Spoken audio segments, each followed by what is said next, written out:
Hello and welcome to another episode of Beer for Breakfast ABV. I am Danielle from the morning show on 91X. As always, I have my beer drinking partner in crime with me, Paul Segura, brewmaster from Karl Strauss. Chula Vista! Woo! Dude, we're in your neighborhood. We are in your neighborhood. We have Tim, owner of Chula Vista Brewing Company, as well as James, head brewer. Welcome, guys. Hello, Danielle. Hello. Hey, Paul. Slancha. What's up, guys? Good to see you, man. Welcome to the show. Thank you. Thank you for having us on. I'm so stoked to have you guys on.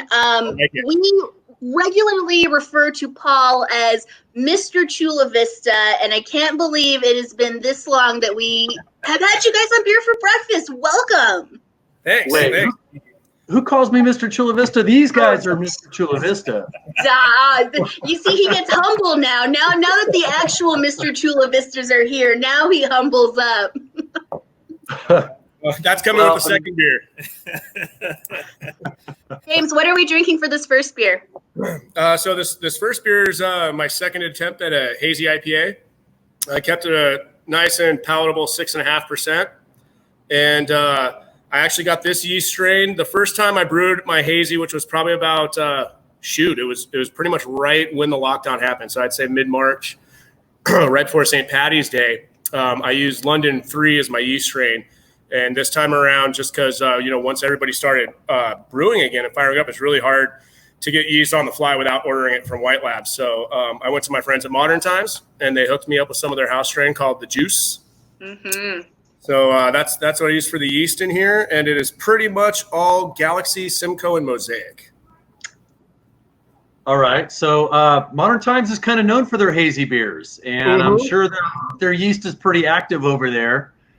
And I get a lot of juice from this. It's super orangey, super juicy.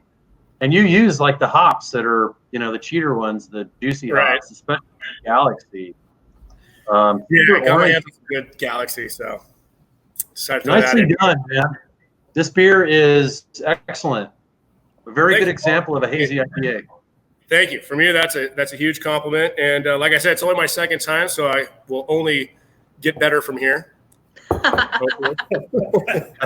this is a great beer, and you guys, your location right there, 3rd Avenue, Chula Vista.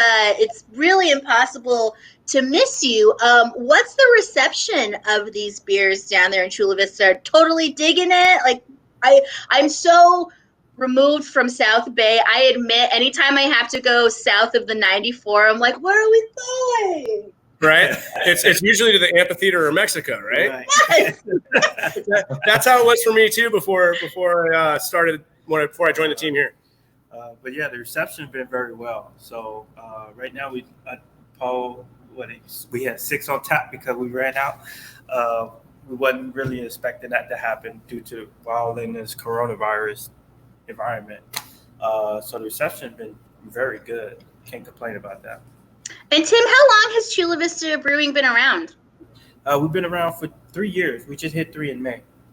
Yes! Congratulations. We have the perfect anniversary, or I guess birthday date for Chula Vista at Cinco de Mayo, so it works out great for us. Very nice. Although this year everybody was Cincoing at home.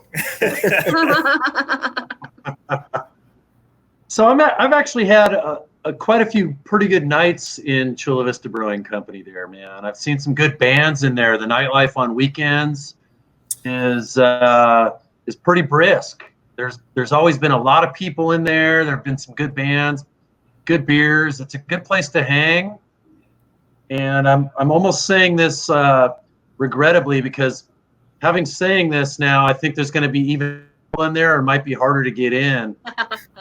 For guys like me that just want a good place to hang in my own neighborhood, Well, I've drank in your tasting room a couple of times, and I will say that the vibe that's set in there is so chill. It's really welcoming. You feel like you're part of the family when you walk in there. And that was one of the things that, as someone who had never been to your tasting room before, I appreciated. And I was like, oh, this is rad. Like, I dig this atmosphere. Yeah, the goal is truly to try to make it a neighborhood brewery. So, and I think we accomplished that. So, it's pretty relaxing when you walk in with all the wood and chill, and you got the '90s hip hop playing. Yeah. Tim, are you from Chula Vista? Are you born and raised, or? I was originally born in Chicago. Joined the Navy. They stationed me here for the 20 years. And I moved to Chula Vista, and I actually been in Chula Vista longer than I've been in Chicago at this point. Very I've been cool. for about 20 years. So you're pretty much a native then. I mean, Exactly. I grew up in San Diego, and he knows more about Chula than I do. So he's definitely. So, and I'm remiss about that. I do apologize. So can you guys give us an update? What's going on with the operations? I mean, we're in the age of Rona. I know that things are changing really, it feels like on a day-to-day basis. So as of right now, the third week of June, what's it looking like at Chula Vista Brewery? they got cans. We do. Yeah, we do. So that was our first pivot was pretty much exactly when the lockdown started was when we planned on starting the build out for our planned next location, which is on pause right now. Still going to happen, but it's on pause. And so we knew we were going to can there. But once, they started lifting regulations and stuff and allowing the curbside pickup and the delivery, we pivoted. We got a canning machine, a little tiny guy. We have a Wild Goose on its way, just to be able to package our beer to make it more readily available for people who might not be comfortable coming out yet, so it's just something we wanted to do early. So yeah, I'm stoked on cans because I live at the beach. So although I don't drink on the beach.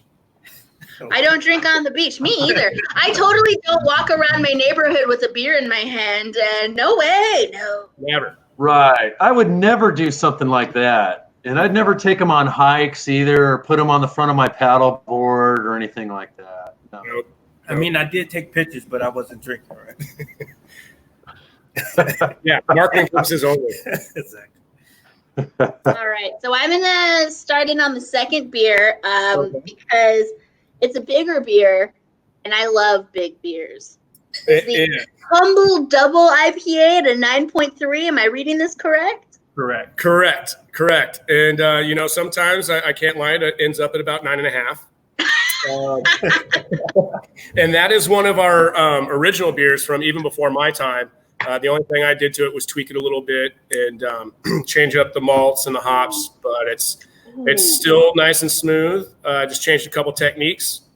As I was telling Paul, I double dry hop it on some flowers in the Bright, some Cascade flowers. I learned that technique at Pizza Port, something I took with me from there, and was able to get my hands on some flowers. So I think that just helps with the aroma and kind of the overall rounding out the beer.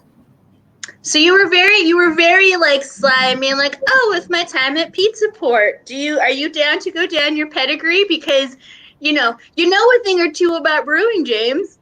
And that's because I was fortunate enough to start my brewing career with Pizza Port. Ironically, as a second job, I lived next door, and Iga Miyashiro, who was the head brewer there at the time, would bring me in to help him out, and I learned how to fill kegs, then the brew process, cleaning tanks, and so on and so forth. And so when Mr. Jeff Bagby moved on to open up his own venture in the Pizza Port fashion, everybody kind of moved up the totem pole, so to speak, and luckily I was in the right place at the right time. Those guys took me under their wing, and I was fortunate enough to learn under some very awesome brewers there for a few years before moving on to sister company Lost Abbey, where I was for about 5 years before joining the team here a couple of years ago. So for anyone who's unaware of how great the quality of beer is from where James has come from and where he's cut his chops, I can tell that this quality is what you're bringing to Chula Vista Brewery, and these beers are phenomenal. I hope. Thank you, Danielle. Thank you, Paul. Thank you. No, it's something I hang my hat on, and I'm stoked. It's kind of like I don't know. It's hard to explain, and just as Paul knows, there's many awesome brewers that have gone through the Carl Strauss family, as Coronado and Green Flash and Stone and all of the forefathers of San Diego, so to speak. So yeah, I consider myself very, very, very fortunate. That's so awesome. It's kind of cool to see brewers that actually, in terms of the brewing size and scope and all of that, do it for the love of brewing. right? Like go back to a small neighborhood brewery where they can create anything they want, great beers like the ones we're drinking. And like all the recipes are theirs. They take complete ownership of it. I mean, that's why people like us get into this industry. I'm kind of jealous, I guess. Right. Well, and Paul, speaking to that, the first time I met Tim, he wanted me to come work here. I was just in about the middle of my time at Lost Abbey and moving up, so to speak, and learning so much. I mean, with the barrel program that I helped with there and just the style of beers and the old traditional ways of doing it. I was learning so much that I actually turned Tim down the first time. You did. For this job. You see, Tim has definitely totally forgotten about that. Yeah. No, he has not. I hold his against him all the time. Oh yeah, he reminds me constantly. But I'm glad I'm here now, and it was, I'd made the shift. I'd garnered the experience I needed, and I value there. But I did want to get back to the brew pub side of things and find out if I was worth my salt, if I knew how to write a recipe and see it through, thought process to procedure to finish. And You're doing it. Thank you. You're totally doing it. It's fun, and I consider it a passion. And like Paul said, the day I come to work and I don't like it anymore, I'll probably try and find something else. But I don't see that happening anytime soon. Right? How do you wake up in the morning and say, "Damn, I got to go make beer like at a humble local brewery"? Right. And A few weeks back, I was telling Tim I helped my best friend's parents jackhammer out their back patio for a few days in a row, and it only took me about 4 hours through the first day to be like, man, I am going to stick to making beer. This is not my cup. Yeah. So I have to ask, I mean, this has been like super positive and kumbaya, but I mean, I got to ask, you got a few punks up the street from you, 3 punk ales, the riffraff. How's that? You're like, get out of here. Is it like totally like, copacetic? You guys help each other out? what have they done? About 9 collaborations so far? We actually were Ivan and I, if we count what we brewed, not down here, but in Mexico and elsewhere, we actually squeezed in 12 in a year. We had 1 a month. Yeah. When Ivan was Yeah, we worked Nice. together pretty closely. So I also want to give a shout out because I was at the Great American Beer Festival last year and San Diego showed up, but I did not see a crowd cheer louder than when you guys won. And that was so exciting. And it was just the power behind that. And it was just like, yeah. I think that was everybody laughing at me because I was fist pumping so hard I almost punched myself in the face. And I think that's going back to speaking to the huge family that we have here in San Diego.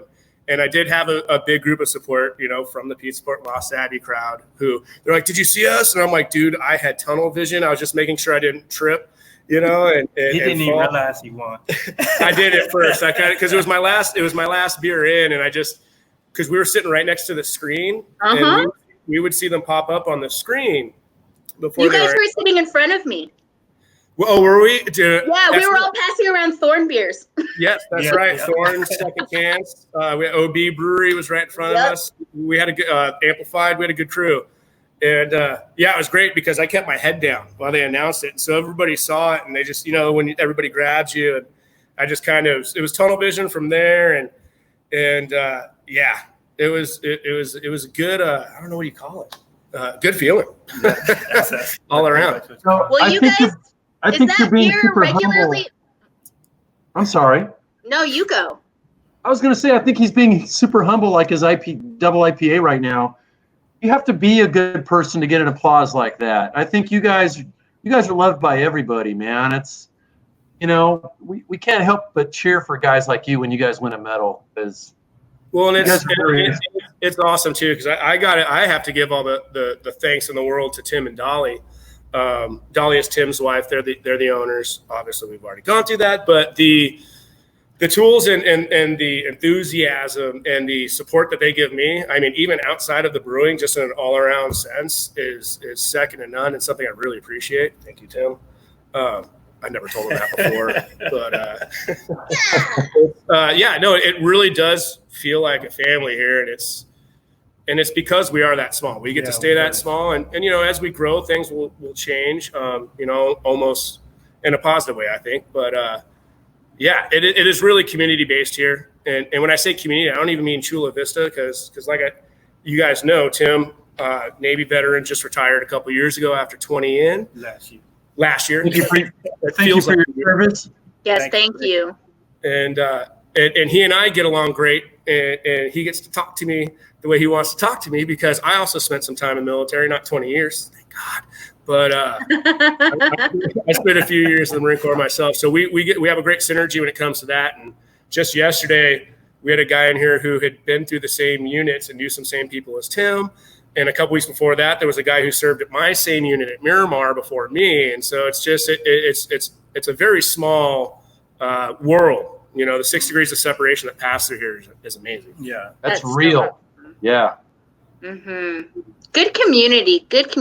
And that's been one of the things that, since I've been specifically about the craft beer community here in San Diego, that's the biggest thing that I've taken, is that this is a community that really helps each other out, upholds each other, whether you are in the industry making it or you are a supporter of the industry.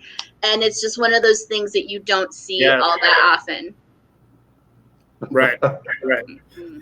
If there's one cool thing about this, like what's happened during COVID, is that it's really showed that people come, they come out and they support their local breweries. They'll show up and they'll get beer to go and take it home, or get food to go. And they want those local breweries to survive, man. They show up and they help out. It's pretty cool. They do, Paul. And Tim will tell you, when we first started delivering, we'd be like, oh man, that one's out by Otay, or that one's out, and all these other places. But it can be like, oh, that's like the third time they've ordered this week, and we get it down and we get them. You start knowing. I mean, you send them a text, and you're like, hey, I got a few other deliveries. How does blah blah blah sound? It's a little later, or a little earlier, and they're usually like, yeah, dude, we're just stoked you're delivering. Come out whenever. So yeah, that is so rad. I got to give you guys my phone number. When you guys make a delivery out here to Eastlake, I gotta know, so you can drop a crowler off at my house. Oh, 100%, dude. We out there all the time. Yep. I love it. What is the best way to keep up with what's going on with Chula Vista Brewery? The best way is follow us on Instagram or Facebook. We also post it on our website. So at CV Brewery is the Instagram and Facebook handle. And then our website is chulavistabrewery.com. So awesome. Tim, owner of Chula Vista Brewery. James, head brewer of Chula Vista Brewery. Thank you guys so much for joining us for Beer for Breakfast ABV. Keep up with them on social media. Go to their brewery. It's right there on 3rd Avenue. It's literally impossible to miss. If you see the Chula Vista sign, there. 9191X. See what I did there? And remember, and Friday morning, Paul will be joining Marty and I on the morning show at 9:10 for Beer for Breakfast. We will be drinking Chula Vista Brewery beer. I am so stoked to be bringing Chula Vista onto Beer for Breakfast. Thank you guys so much for everything you do. Thank you, Danielle. Thank you. And Paul. Keep up the great work, gentlemen. All right, cheers. Cheers. Here is cheers to independently owned craft beer and radio in San Diego. 91X.